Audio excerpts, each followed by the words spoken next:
So here we go. We're going to have a look at what's grabbing the headlines here in France. Papers focusing on what's been our main story in this bulletin. In fact, the plight of migrants risking their lives to cross the Mediterranean Sea to cross into Europe. 400 migrants feared to have drowned in a terrible shipwreck, raising the alarm in Europe. Flo, it's a terrible story. Terrible story. It's a big story in the French press today. This recent tragedy, perhaps one of the deadliest in a decade, really underlines Europe's powerlessness in the face of the massive influx of migrants. That's what you can read on the front page of La Croix. Now, La Croix focuses on the fate of migrants in Italy, here in France as well. It reports from Calais. Calais is in northern France. There are a lot of migrants who set up shop there, will end up living there, trying to go to England. Now, La Croix interviews them and sees what they're doing, why they want to live in France, why they fled, and it reports that the fear of death really doesn't dissuade them. Their life is so hopeless that they're even willing to risk their lives. And La Croix wonders, what can we do? What can we as French people, what can we as Europeans do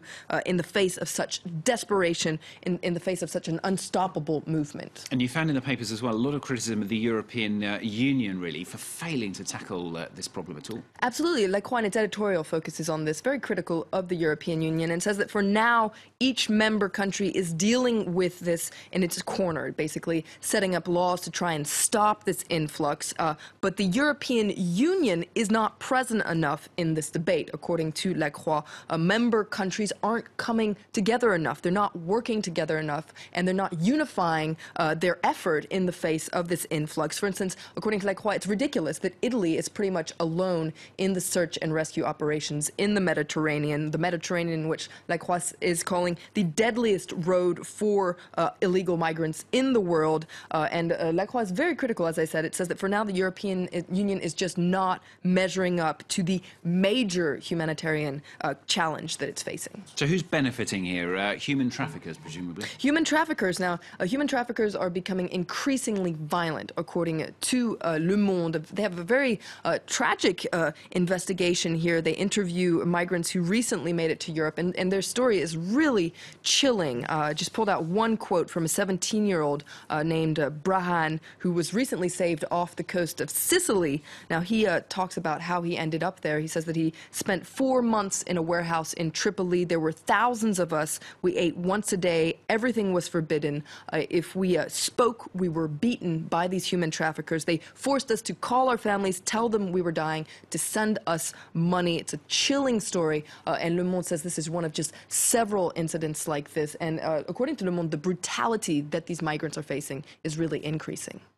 Now, staying with another European matter, in fact, the European Union, as we mentioned in the business, filing their antitrust charges against Google. It's a major story in the newspapers today. That's right, especially in the business press. It's on the front page of Les Echos, the business paper, talking about how Europe has sounded the trumpet. It's charging Google. So we were just hearing about this, the EU's antitrust chief formally accusing Google of abusing its dominance in web searches. And you can see here Les Echos taking a closer look at this war of attrition that the EU has been waging on Google for the past 5 years. And it's actually the first time, isn't it, that antitrust charges have been brought against Google. They could be fined up to $6 billion. That's right, $6 billion. That's a huge amount of money. Now, Les Echos, in its editorial, takes a closer look at these charges and says, look, there's no doubt about it. Google is an incredible service. It really makes our life a whole lot easier. But that being said, it is important to have checks and balances to ensure that it doesn't abuse its power and favor its own services over those of its rivals.